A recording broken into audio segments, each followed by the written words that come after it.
আরজিকর কাণ্ড আরও একবার রাজ্যে নারী নিরাপত্তার প্রশ্ন উস্কে দিয়েছে। এরই মাঝে উঠে এলো মেদিনীপুরে এক কলেজের ছাত্রীদের উত্ত্যক্ত করার অভিযোগ। কাজ করায় কলেজেরই এক অস্থায়ী কর্মী। অভিযোগ, কলেজেরই অস্থায়ী কর্মী সত্যরঞ্জন দাস কলেজ থেকে ছাত্রীদের ফোন নম্বর জোগাড় করে রাতে হোয়াটসঅ্যাপে মেসেজ করে এবং বিভিন্নভাবে উত্ত্যক্ত করে। জানিয়ে রীতিমতো আতঙ্কিত ছাত্রীরা। ছাত্রীদের একাংশ লিখিত আকারে, আবার কেউ কেউ মৌখিকভাবে কলেজ কর্তৃপক্ষকে পুরো ঘটনা জানিয়েছে। কলেজ কর্তৃপক্ষ অভিযোগ পেয়ে অভিযুক্তকে বরখাস্ত করে অন্য বিভাগে পাঠানো হয় বলে অভিযোগ ওঠে। জানিয়ে ক্ষোভ প্রকাশ কলেজের একাংশ পড়ুয়া অধ্যাপক অধ্যাপিকাদের মধ্যে। প্রতিবাদে কলেজের ভারপ্রাপ্ত অধ্যক্ষের রুমের বাইরে বিক্ষোভ দেখায় পড়ুয়াদের একাংশ।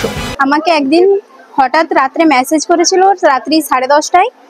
বলছিল যে তুমি বাংলা সেমিস্টারের ছাত্রী নাকি, তোমার নাম কি, সব জিজ্ঞাসা করার পরে বলছিল যে তোমার কোনো প্রবলেম আছে কি আমার সঙ্গে কথা বলার, আমার সঙ্গে বন্ধুর মতো মিশতে পারো, রাত্রে তুমি কি একা ঘুমাও, আর তুমি কি আমার সঙ্গে দেখা করতে পারবে, আর আমার সঙ্গে কথা বলছো বলে কাউকে বলবে না কলেজের কাউকে যে আমি তোমাকে মেসেজ করেছিলাম। আমি জিজ্ঞেস করলাম যে আপনি কোথায় নাম্বার পেলেন, আমার দিদি বলছে আমি অফিসিয়াল গ্রুপ থেকে নিয়েছি বাংলা সেমিস্টারে, আর আমি ওর ডিপার্টমেন্টে আছি, তো আমি ওখান থেকে নাম্বার পেয়েছি। তো এ আছে অ্যাসিস্ট্যান্ট সত্যরঞ্জন, সে মেসেজ করেছিল, ডিপিতে ছবি ছিল, তো তাই দেখে বুঝতে পারলাম।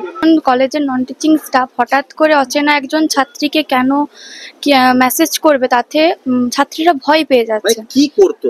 মেসেজে বিভিন্ন রকম ভাবে উত্ত্যক্ত করার চেষ্টা করতো। তো এবারে তারা ভয় পেয়ে আমরা যেহেতু দিদিরা আছি আমাদেরকে জানায় তারা কথাটা, এবং সেই হিসেবে আমরা এসএফআই গতভাবে একটা অ্যাপ্লিকেশন দিই কলেজে টিআইসির কাছে। তারপরে উনি বরখাস্ত হন, কিন্তু পুনরায় আমরা দেখতে পাই আগামীকাল ওনাকে আবার জয়েন করা হয়েছে ইলেকট্রনিক্স বিভাগ। আমাদের দাবি ক্যাম্পাস সুরক্ষিত হোক এবং মহিলাদের নিরাপত্তা ক্যাম্পাসেও সুরক্ষিত হোক, মেয়েদের নিরাপত্তা ক্যাম্পাসেও সুরক্ষিত হোক। এটা একটা লিগেল প্রসেস। একটা উচ্চশিক্ষা প্রতিষ্ঠানে ইউজিসি নিয়ম অনুযায়ী যা করার কথা একেবারে করেননি, বারবার অনুরোধ করা সত্ত্বেও করেননি। এটা মৌখিকভাবে আমরা এতদিন বলেছি, সেটাই লিখিত হবে যে আপনার যে প্রসেসে আপনাকে চলতে হবে একটা উচ্চশিক্ষা প্রতিষ্ঠানে মেয়েদের নিরাপত্তা রক্ষার জন্য, শিক্ষিকাদের নিরাপত্তা রক্ষার জন্য আপনি সেই কমিটিগুলোর মধ্য দিয়ে ডিসিশন নিন। ছাত্রছাত্রী ও অধ্যাপক অধ্যাপিকাদের চাপে পড়ে বিষয়টি কলেজের গভর্নিং বডি সহ কলেজের সেক্সুয়াল হ্যারাসমেন্ট সেল, গ্রিভেন্স সেলে জানানো হবে বলে জানিয়েছেন কলেজের ভারপ্রাপ্ত অধ্যক্ষ সত্যরঞ্জন ঘোষ।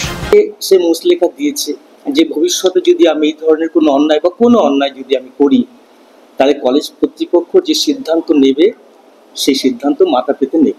তার মানে প্রাথমিকভাবে ঘটনার সত্যতা দেওয়া হয়েছে।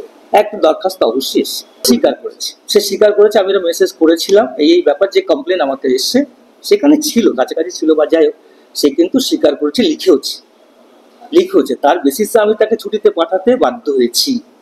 Governing body member senior teacher এখানে ছিলেন, তবে সিদ্ধান্ত হলো যে তাকে আপাতত স্টপ করে দিতে হবে, এবং যে কমপ্লেন এসছে আমরা আমাদের যে কমিটিগুলো আছে সেখানে আমরা পাঠাবো, সেন্ড করব।